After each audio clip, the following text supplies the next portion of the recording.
Hey guys, welcome back to the channel. So today we got another shop talk video, and today's topic is going to be what do I do when someone brings me a car that they attempted to do a repair themselves and they failed, and then they want me to get it done, and the car is basically towed in here and might be in pieces, or something may be broken and they cause more damage. That's going to be today's topic, guys. Before we go ahead and talk about this, go ahead and hit the subscribe button down below. It'll definitely help the channel grow. And with that said, let's go ahead and get on today's topic. All right, guys. So as you guys just heard about the topic, it's basically what do you do when a customer brings you a car that has been previously worked on by them and they tried doing it and either they screwed up or they couldn't do it or some sort of issue happens. Now, I'm going to give you guys two examples of this that have happened in my shop. And one of them was kind of an insult to injury, I guess you could say, as far as it goes for me. And then the second one was just like, I don't want any part of this. So the first situation that I ran into with this, guys, I had a customer that came in here, wanted a diagnostic. Their car had a failing variable valve timing solenoid, and it was a Chevy or GM one that is located right on top of the valve cover. There's the intake and the exhaust one, and they got these two little bolts that are holding them into place. I went ahead and I diagnosed it, told the customer declined repairs, paid for the diagnostic, and said, thank you, but I can't afford it. Okay, takes the car. About 2 days later, I get the car coming in on a tow truck. And customers here, and it's a car that I just previously diagnosed. And a customer hops out of the tow truck, comes into the office and says, hey, can you do those variable valve timing solenoids for me? And I was like, okay, sure. I'm like, let's get it done. But let me go ahead and check it out real quick.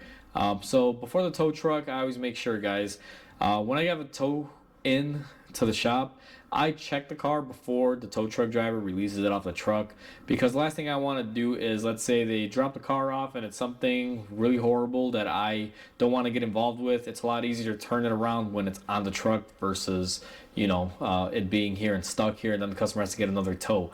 I learned that years ago. So I go ahead and I tell the tow truck guy I'm gonna hop onto the car real quick, or onto his truck to check out the car. He's like, yeah, go ahead, just don't fall. I popped the hood, and it was on a flatbed, and open up the hood, remove the cover. I'm looking at the solenoids, and what I noticed was that one of the bolts was snapped, broken off completely flush, and I noticed that the other one, the head was just rounded off. And I went ahead and I shut the hood and everything, and I talked to the customer. I'm like, hey, did someone try working on it? And at first he denied it. He was like, oh, no one worked on it. I'm like, it doesn't look the same exact way it was here a couple days ago. The bolts are broken and one of the bolts is rounded off. I'm like, what happened? Because clearly it wasn't like that. He knew that I knew, so I was like, did you try working on it? He's like, I couldn't afford it. I tried doing it. One of the bolts snapped and the other one I couldn't get off, and it just rounded off. He's like, can you just get it done for me? And that's where I was like, all right, hold on. So originally I quoted you what I quoted you. That was if the car was in the condition that I gave it back to you, and meaning no one had touched it and the car wasn't basically screwed up because you tried working on it. And I'm like, on top of that, it's going to cost you more money now. And he's like, what do you mean it's going to cost me more money? He's like, you gave me a quote. I want you to do it. I'm like, again, I was like, that quote was given to you when the car was in the original factory condition. It wasn't after you decided to take a hammer or whatever you used to try to get them off and do your own work. I'm like, you clearly did some damage. That damage is going to cost more money, because now you're looking at either replacing the valve cover, which is where those two bolts that hold the solenoids bolt into, I believe it was, or possibly you got to drill them and tap them, and there's a whole bunch of scenarios. And the customer was like, well, how much is it going to cost me? And I told him, well, I don't know yet. I'm like, I gotta get it apart, assess the damage, and then be able to give you a quote. I can guarantee you that it's going to be the exact first amount that I quoted you to do the job, and then an addition of whatever else we have to do and whatever other parts we need, depending on what I find when I rip it apart. And the guy just looked at me, well, that's not fair. I need an exact price. I was like, well, I can't give you an exact price. If that's the case, you need to tell the tow truck guy to take your car somewhere else, because I'm not getting involved in something that you tried doing, and you messed up, and now I gotta fix your screw up.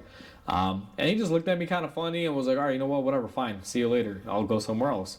And in that scenario, guys, I know I may seem a little rude and seem a little harsh, but you got to understand when customers take it upon themselves to do a job and they screw up horribly, sometimes like opening up a can of worms. I mean, for all I know is that I would have had to either replace the valve cover if that's where those bolted onto. But now that I think about it, I think the valve cover goes over that and it's actually bolted onto the block. And that would involve drilling and retapping it and hoping that the customer didn't do any further damage and things of that nature. So to be quite honest with you, I was kind of glad that car just departed my parking lot and went somewhere else because I don't want to deal with people's headaches. Sometimes people screw up and they expect you to fix up their screw ups and they want it done for nothing, which I'll be honest with you. I'll tell you this right now, no mechanic is going to work on your screw ups without charging you.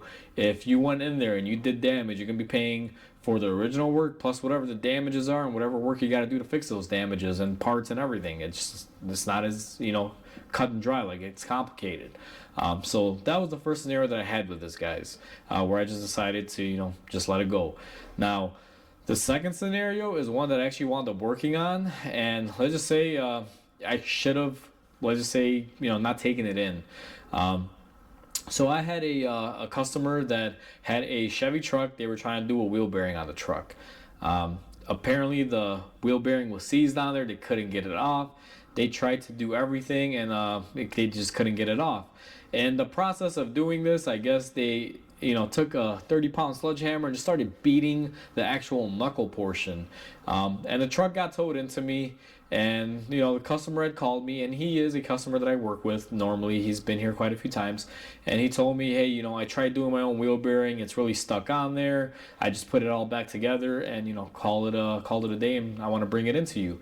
And since I know this guy and I know he's not really the type of guy that does like really weird shoddy stuff, I was like, you know what, go ahead and tow it in. I was pretty busy, so I didn't go outside this one time when the tow truck dropped it off. And I just waited, I think it was like a day or two, bring the truck in, and I take off the wheel, and the knuckle is basically just bashed in. The area where the hub and the bearing meet, the circular part, the guy had actually beat the crap out of the knuckle, smashing it inward, basically taking that circle and kind of making it into an oval, causing more pressure to hold on the bearing. He had wound up hitting the tie rod and damaging threads. I mean, I guess he was swinging the hammer and it kept on missing, wasn't hitting the bearing, and just destroyed the knuckle, the tie rod, and a few other components on there. There was an ABS wire that was smashed. The sensor, I think, was broken where it gets bolted up to the wheel bearing. Like, just a whole bunch of damage. And as soon as I saw that, I called the guy and I'm like, hey, listen, I know you said you worked on it, but I'm like, what did you exactly do? Because there's a lot of damage here. And the guy's like, what do you mean? I'm like, did you take a sledgehammer and try to beat off the wheel bearing, but it looks like it kept on missing? Well, he's like, yeah. He's like, me and my son were trying, and my son sometimes was misaiming and this and that. I'm like, you need to come here and look at your car because I got to show you a lot of damages.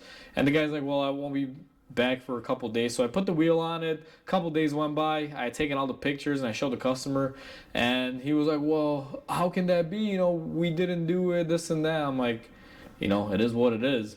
I'm like, if you want to fix it, you're going to need a new outer tie rod, a new knuckle, and it was a bunch of other little various things. I exactly forget what it was, but it was a lot of stuff.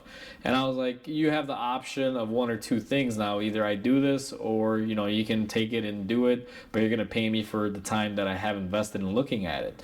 And the guy's approach on this, and again, he's been a customer of mine for years, he got pretty pissed off, because now he's going to have to spend more money, and I think it was somewhere in the thousands range when I did my estimate. It was something like $1,500. That knuckle wasn't cheap, brand new from GM, and everything, plus the alignment and all that stuff that you had to do afterwards.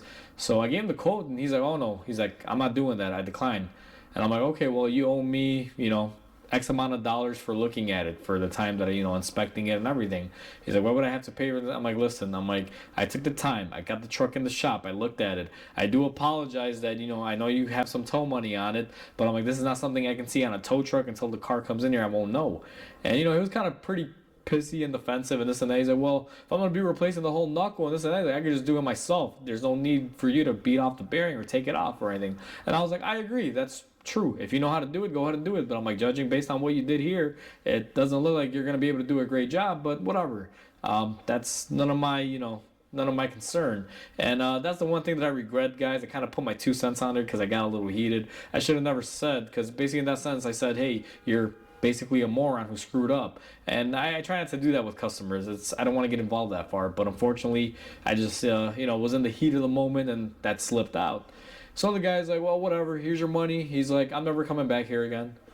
And I was like, okay, well, whatever. Like, I didn't mean to offend you, but this is a situation. And after that, guys, you actually be surprised. He took a truck home, drove it home, didn't even tow it, even though it was pretty smashed up. Attempted to do the work and couldn't get it off. Calls me back, drove the truck back, and I actually wound up doing the job. And he apologized and all this stuff, but it just goes to show you. What I typically do, and it'll go one of two ways, guys. I will reserve the right to refuse service to any customer car that has already been torn apart.